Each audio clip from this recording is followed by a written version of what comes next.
So we've created a normal schedule. Now the big ask is, how do we create a holiday schedule? As a reminder, you are logged out of the screen. You are going to have to be able to log in as an administrator to be able to go through and create a holiday schedule. A key thing to identify as well is an understanding that to log in as an administrator, you do have to tap under the keypad and enter in whatsoever PIN it is that you have configured the admin PIN to actually be. If you need assistance in resetting the admin PIN, you are going to have to reach out to our tech support team and they can walk you through the process of resetting it. Again, Acuity does not ship any product with a backdoor nor a default factory PIN. And so you will be walked through instructions on how to reset it, but we do not have the ability to directly come into your device and give you the PIN that you've entered in for that device. Now coming back again, you navigate under the configuration, the schedule configuration dashboard, and what you'll note is we do have two tabs here. One tab specifically for normal schedules, and we have a second tab as well specifically for holiday schedule. So in this case, we are going to choose to navigate onto the holiday schedule. And from here, you actually have the option between managing custom events or actually creating a specific holiday schedule in itself. In this example, we are going to create a holiday schedule that is going to be taking place during winter sales. Now, if you are in a retail space and you have a winter sale, this is very much more so of a dynamic winter sale that we frankly do not have pre-programming taking place in regards to them as events. So I'll walk you through the process as well of creating a custom event and enabling that custom event to take place in this holiday schedule as well. So let's go through that process now. We will begin by tapping onto the create schedule, and what you'll now see is you have to associate a name to this holiday schedule. So if we were to come back here, clear here, and let me just say this is going to be a holiday, so I'll just go with the first three letters, hol, and I'll have it be, let me actually change that. Let me change it to actually be winter. So we'll have it be that this is a winter sale. So we are going to select, and I erased too many characters there, W-I-N-T-E, oh crap, where's the T? T, E, and R. So this is going to be winter. And this winter schedule, we have to select on what specific holiday it is that we want it to execute on. So we come back here, you'll note that there's a full listing of holidays, and we've really ensured to include most of the major holidays within the US and even hitting on some holidays in Canada as well. But one key thing you'll note is because this is a retail-based schedule, the retail-based schedule for winter sale is dependent on the retailer and the location in which that retailer is finding itself in as well. So we do not have any such a thing as a winter sale event. So for the case that you're in a retail space and you want this event to be a winter sale, you do have to go through and create a custom event that is going to be a winter sale. And in that custom event, you're going to have to define when it is that it should be taking place. So in this case, we could do that. We can do this by tapping onto the add custom event, and we can give it a name. We know that it's winter sale. So we are going to go through and type out winter. So W-N-I-N-T,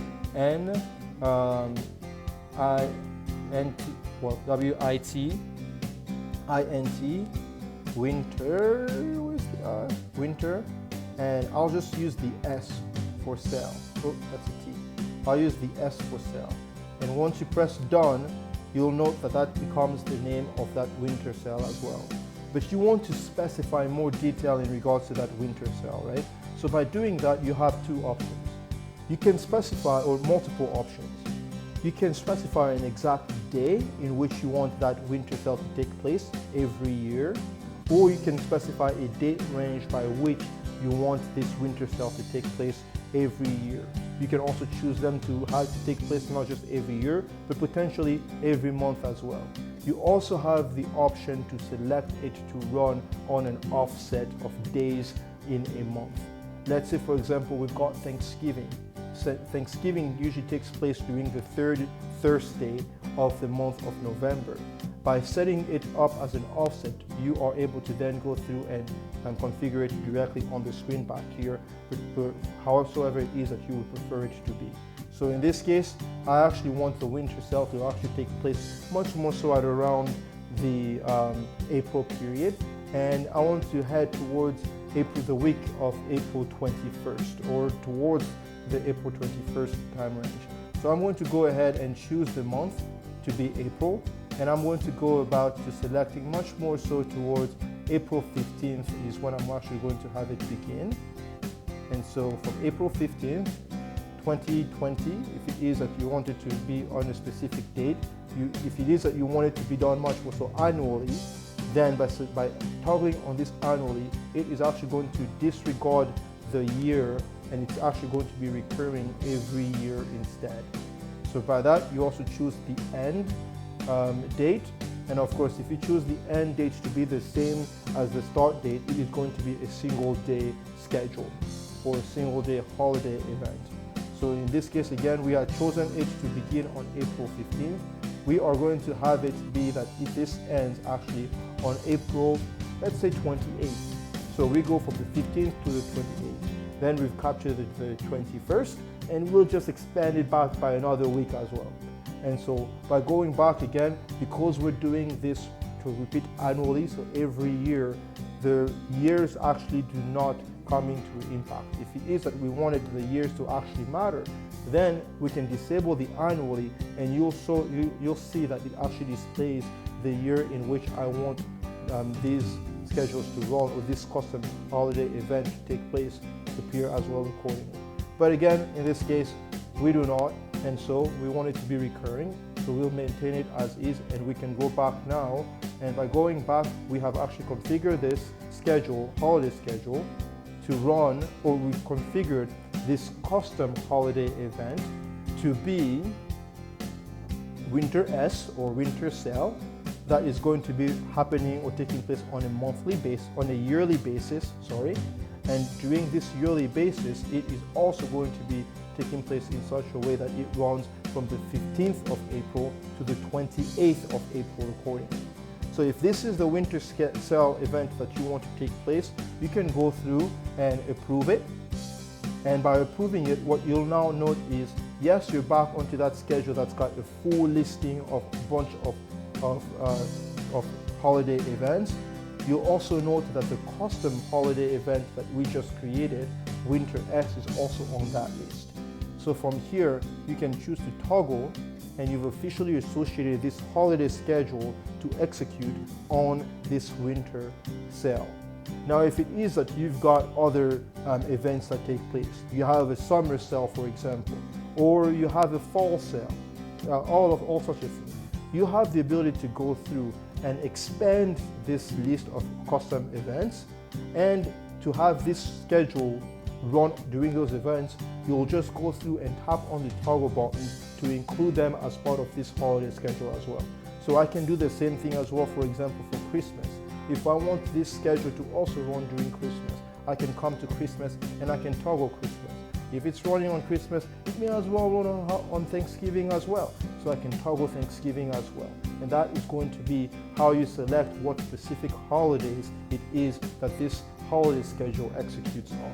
And so by that, you can also go back again and you'll get a summary that this holiday schedule is taking place during 2 predefined holidays. At the same time as well, it is also executing on a custom holiday event as well, which is the winter sale. Again, similar to a normal schedule, you have a start trigger and an end trigger, so you'll want to go through as well and select what it is that should be taking place and at what time as well that specific holiday schedule should be taking place. So we can come back here and we say, hey, you know what? I want this winter sale to actually begin at 4 o'clock in the morning, right? And not just at 4 o'clock, I want to go a bit deeper as well. I want to go through and actually set what it is that should happen when it comes to lighting and such. And because this is much more so of a holiday event, in which in this schedule, there are certain lights, or I want all the lights to be at a specific light level, but I also want to target specifically two specific fixtures or downlights to really highlight the products that are truly on sale. I'm going to be driving this much more so in such a way that I am making this configuration based on outputs. And based on these outputs, the two downlights that I really want to have be targeted and to be at a specific light level are these Neo Easy PHs. Well, actually, now I think about it, it doesn't make sense to go by the output route. I can still go the channel route and have it be that those two outputs are configured to track those specific channels, that one specific channel. So I'm going to have that one specific channel be channel 3. And I want channel 3 to be much more so at a higher light level than I want most of the other ones. So I'm going to set channel 3 to 75%. But I want everything else around channel 3 to be much more so towards the 60 to 50% as well. So I'm going to come back here and I'm going to set channel 1 much more so. Sorry, give me a second. I'm going to set channel 1 to, let's say, 51%. And I'm going to set channel 2 as well to approximately, let's have it be at 68, 65%-ish. So the main feature is going to be the channel that highlights what is truly on sale, and everything else is going to be dimmed down to just be a standard light level altogether. So by that, I then have my start trigger, and like a normal schedule as well, I have the ability to go through and enable or disable switches. And so if you were to again look back here, I've got a full list of switches that I want to enable and disable. In our case, I actually want to go through and disable the endpoint touch. So that makes it that people cannot go through and modify the light levels of any channels through the endpoint touch. I'm going to go through and disable the endpoint M2PDX. And by that means that during the time in which this start trigger is going to be taking place, the endpoint touch and the endpoint M2PDX will not be operational. They will be disabled.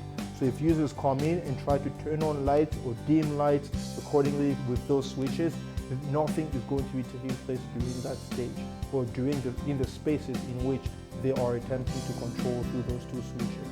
Along that same line as well, I can also do the same configuration with our sensors. I can go about to disabling sensors as well, so that when the space goes unoccupied, the lights do not turn off as well. So in this case, I'm actually going to go through and disable this NCM altogether.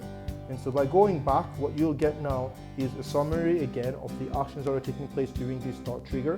And if we were to go back once more, you get the full summary of it. And the full summary is what? We are controlling 3 channels, and we are also disabling 2 switches, and we're disabling 1 sensor altogether as well. So I can confirm that that's what I want. And now you've got an end trigger. You can go ahead and do as well the same thing with the end trigger. And from here, I actually want this event now to actually end at approximately midnight. So approximately midnight, because our schedule features much more so a full day calendar, only a full day, that means that it goes from 12 o'clock in the morning until 11:59 in the evening. Then it comes it to be, or in the night, it comes it that midnight for this day is actually 11:59. So at 11:59 p.m., we are going to actually have this end trigger take place. So with this end trigger, we are then going to go back, and we're going to have it be that we want specific actions to take place. Again, you've got do nothing, as in when 11 o'clock comes, the schedule comes to an end and nothing happens. And so everything that was done as part of the start trigger maintains that level through the end of this schedule and on. Or I can choose to revert to default. That makes it that all of the devices revert back to the default functionalities. So for example, you've got sensors that you had disabled, you had also disabled switches. The default states are that they are enabled. So the revert to default is going to have them go back to their enabled stages or states as well. Or you can also have it be that they go back to a specific light level as well. So by going back to specific light level, we come back here. You have to specify what channels it is that they are, as well as what light level it is that you want them to go back towards. And so in this case, because we had gone through and enabled channel 1, 2, and 3, we're just going to take channel 1, 2, and 3, and we are going to have them be set in such a way that they're going to all go to 0%, they're all going to shut off. And if it is that, again, it's running much more so from a specific extended stance, that means that between 4 o'clock in the morning and 11:59 p.m., the schedules are running. At 12 o'clock p.m. till 4 o'clock in the morning, all the lights are off. So in this case, if we were to go back and come back to the summary, but before that, actually, I also want to go through and make more modifications. Again, the start trigger, we had disabled devices or switches, and we had disabled sensors as well. We'll want to re-enable them just to be safe. So by that, we can come back here and we can choose, oh, look, it identifies what switches it was that we had disabled. So, or we had changed its state or locked its state. So we want to come back here and we want to ensure that it's enabled. And by that, we can go back. We can also come back to this, to the end part 2P, and we can enable the end part 2P as well. We go back, and now these are both enabled. If there are any other devices that we want to modify their states, we also have the ability to navigate to the Not Changed in Start Trigger tab, in which we get the full listing of all the devices that were not impacted by the start trigger, and we can modify any one of them as well accordingly, however you'd like them to be. Going back again, you get a summary of all of the devices that are being configured or modified. You also get a listing of all of the channels that are being modified as well by this end trigger. So by that, we can confirm. Again, if you want to do blink warning, you have the ability to enable blink warning as well in the holiday schedule. In our case, we enabled it as part of the normal schedule. We're not going to enable blink warning for the holiday schedule. So we are going to configure, and just by that, all of the devices now have actually been configured, or this schedule has officially been created. But if you remember back, we had created a custom schedule as well, or a custom event as well. You have the ability to go through and actually observe the custom event that you had created under the Manage Custom Events button back there. So we created Winter S, and through here we can get a summary of Winter S. We also have the ability to edit Winter S, as well as having the ability to delete Winter S accordingly as well. But in this case, we've created a holiday schedule that is going to be taking place in April. And during that as well, if we were to navigate to the summary screen, because that schedule is not within the date that we're currently in, it is not going to appear as an option or as a schedule that is to be taking place today. We have the ability to go through and actually pull up the schedule and when it is that it's going to be taking place and what it's going to look like during that specific day. If we were to navigate per se to April 15th of 2020, you actually get a listing such that it says, hey, April 15th, we're running winter sale. Well, at 4 o'clock in the morning on April 15th, winter sale is going to be executed. And at 11:59 p.m. on April 15th, winter sale is going to be coming to an end. And so you have the ability to also navigate back to ensure that the schedules, the holiday schedules that you've created actually are going to be taking place, or forward are taking place for what it is that you had scheduled as well.